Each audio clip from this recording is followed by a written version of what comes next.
Hay una experiencia que muchas personas empiezan a notar después de los 30, pero que casi nunca se describe con precisión. El cuerpo sigue funcionando, pero ya no responde con la misma espontaneidad física. No es una pérdida clara, no es una incapacidad evidente, es más bien una sensación de que el cuerpo dejó de adelantarse a la intención. Antes, el movimiento parecía salir solo. Ahora, parece necesitar una preparación interna, aunque no siempre sepamos cuál es. Este cambio suele pasar desapercibido porque no encaja con las ideas clásicas de deterioro físico. No hay una caída brusca del rendimiento, ni un punto exacto donde todo cambia.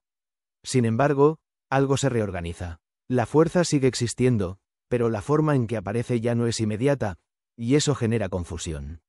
Muchos lo atribuyen a la edad sin más, otros al cansancio acumulado, pero esa explicación no alcanza para entender lo que realmente ocurre. En este vídeo vamos a analizar por qué, a partir de cierta etapa de la vida adulta, la fuerza empieza a sentirse distinta, no desde el músculo como estructura, sino desde los sistemas que deciden cuándo y cómo usarlo. Y para entender eso, primero hay que dejar de pensar la fuerza como algo fijo y empezar a verla como un fenómeno regulado. Después de esa primera sensación de reticencia física, muchas personas empiezan a notar algo más difícil de identificar. El cuerpo ya no responde igual ante la anticipación del esfuerzo. No es el movimiento en sí lo que cambia, sino lo que ocurre antes de que el movimiento suceda. El sistema parece evaluar más variables, como si necesitara una confirmación interna adicional antes de activar recursos. Esta evaluación previa no es consciente ni voluntaria, y por eso suele confundirse con falta de motivación o con inseguridad, cuando en realidad se trata de un proceso fisiológico automático. Desde la biología, este fenómeno tiene sentido. El organismo adulto ya no opera bajo una lógica de respuesta inmediata, sino bajo una lógica de optimización. A lo largo de los años, el sistema nervioso acumula información sobre costos, recuperación y consecuencias. Esa información no se almacena como recuerdos explícitos, sino como ajustes en los umbrales de activación. El resultado es que el cuerpo empieza a requerir señales más claras de estabilidad antes de permitir niveles altos de esfuerzo. Esto no implica daño ni deterioro, sino una forma distinta de gestión interna. Una manifestación clara de este cambio es que la fuerza empieza a sentirse más dependiente del estado general. No solo del descanso de la noche anterior, sino del equilibrio acumulado entre carga física, estrés mental y previsibilidad del entorno. En etapas más tempranas, estas variables tenían menos peso. El sistema toleraba mejor la incoherencia. Con el tiempo, esa tolerancia disminuye y la respuesta motora se vuelve más sensible a pequeñas alteraciones internas, aunque desde fuera todo parezca igual. Esto explica por qué muchas personas describen una variabilidad difícil de entender, días en los que el cuerpo coopera y otros en los que no, sin una causa evidente. No se trata de un fallo aleatorio. Es el resultado de un sistema que integra información de manera más amplia antes de actuar. La fuerza deja de ser un recurso siempre disponible y pasa a estar condicionada por la percepción interna de equilibrio. El cuerpo no responde peor, responde con más criterios. Otro cambio importante ocurre en la relación entre intención y ejecución. Antes, querer hacer algo y hacerlo eran casi el mismo proceso. Ahora, entre la intención y la acción aparece una especie de intervalo, breve pero perceptible. En ese intervalo, el sistema evalúa estabilidad, coordinación y demanda energética. Si alguno de esos elementos no está alineado, la respuesta se ajusta. Esto no se siente como una negación total, sino como una reducción sutil de intensidad, una versión más contenida del mismo movimiento. ¿Por qué, si el cuerpo aparentemente está igual, la sensación interna cambia? ¿Por qué la fuerza ya no aparece de inmediato, sino que parece necesitar una confirmación previa? No hablamos de incapacidad, sino de ese pequeño retraso interno que no se ve desde fuera, pero que se siente claramente por dentro. ¿Qué es lo que el cuerpo está evaluando en esos segundos invisibles antes de permitir el movimiento? ¿Por qué hay días en los que todo parece alineado y otros en los que, con las mismas condiciones externas, el cuerpo responde de forma más contenida? ¿Por qué la fuerza deja de sentirse confiable, aunque siga estando disponible? ¿Qué variables internas cambian sin que seamos conscientes de ellas, y por qué el cuerpo les da tanto peso a partir de cierta etapa? ¿Por qué el esfuerzo se percibe antes, incluso cuando el límite real aún está lejos? ¿Por qué ahora el cuerpo avisa, con antelación, como si quisiera evitar? Y ese sistema, con los años, prioriza control sobre explosividad, incluso en personas entrenadas. El papel del cerebelo y la coordinación fina. Otro cambio clave tiene que ver con la coordinación, no con la potencia. La fuerza funcional no depende solo de cuánta energía produces, sino de cuán bien coordinas múltiples músculos al mismo tiempo. Después de los 30, el cerebelo, estructura clave para la precisión y el ajuste fino, se vuelve más sensible a errores. Esto significa que, ante la mínima sensación de descoordinación, el sistema reduce la intensidad del movimiento para mantener estabilidad.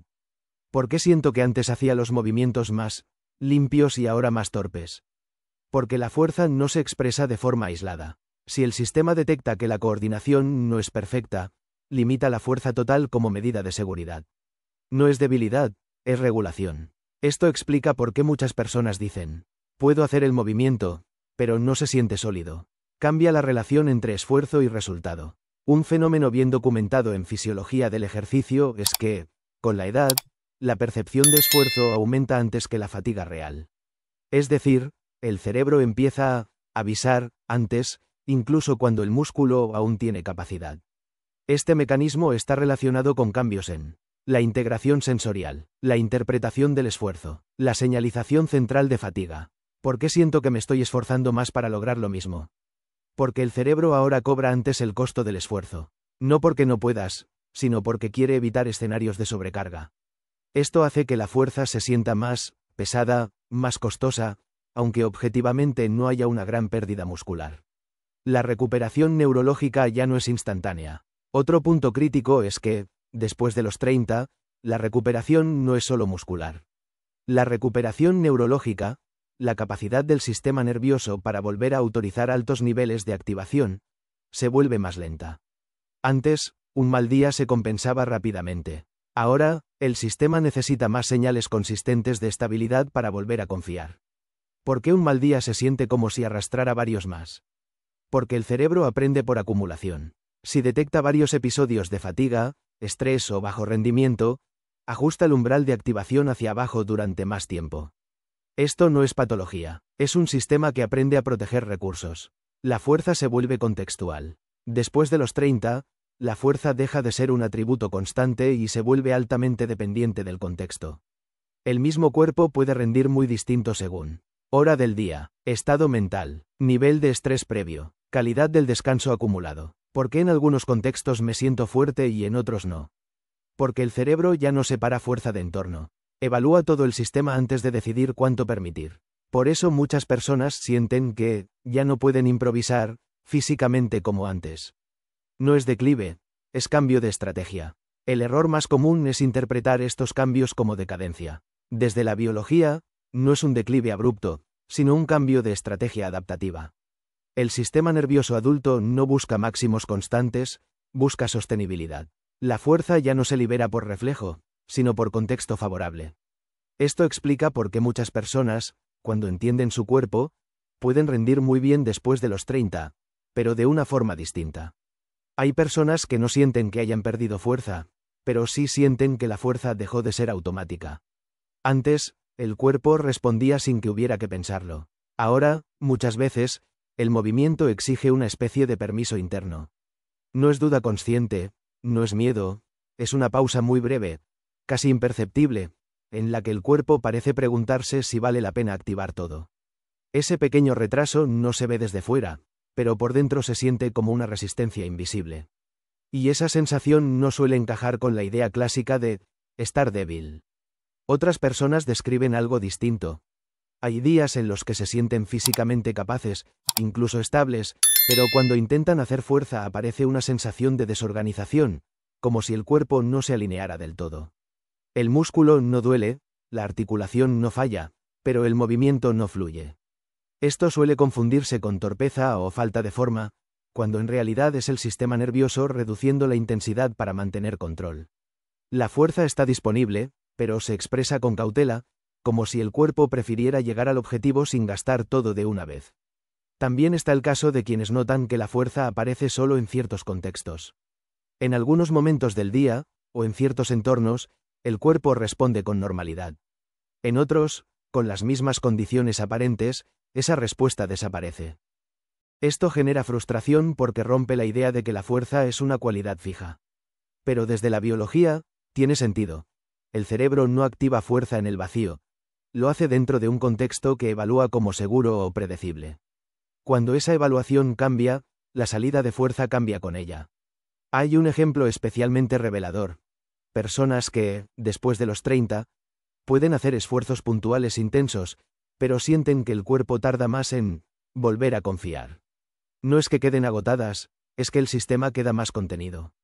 Como si necesitara más confirmaciones antes de permitir otra activación alta. Esto no suele explicarse bien, y muchas veces se interpreta como pérdida de capacidad, cuando en realidad es una forma de aprendizaje.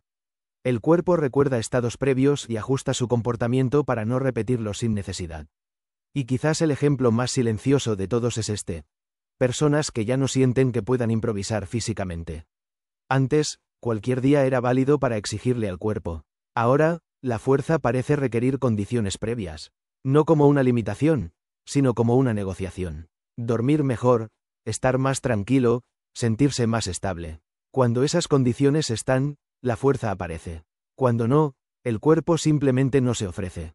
Antes de pasar a la parte final, si este contenido te está ayudando a entender sensaciones que pocas veces se explican con claridad, te invito a suscribirte al canal, dejar un like y comentar si alguna de estas experiencias te resulta familiar. Eso me permite seguir desarrollando contenidos educativos, basados en ciencia, que vayan más allá de lo superficial y expliquen lo que realmente ocurre en el cuerpo. Ahora, la parte más importante, lo que casi nunca se explica. Lo que realmente cambia después de los 30 no es solo el cuerpo, sino la forma en que el cerebro aprende del cuerpo. Con los años, el sistema nervioso se vuelve más dependiente de patrones aprendidos. Si durante un período la fuerza estuvo asociada a fatiga, estrés, dolor leve o inestabilidad, el cerebro empieza a reducir la activación por adelantado. Este mecanismo no es consciente. Es una forma de economía biológica, gastar menos cuando el sistema no está seguro. Por eso, aunque estructuralmente estés bien, la fuerza puede sentirse distinta. No porque el cuerpo haya fallado, sino porque el cerebro ya no regala energía como antes. Y esta es la clave final. La fuerza después de los 30 no se pierde de golpe, se negocia. Se decide momento a momento, en función de seguridad, previsibilidad y confianza interna.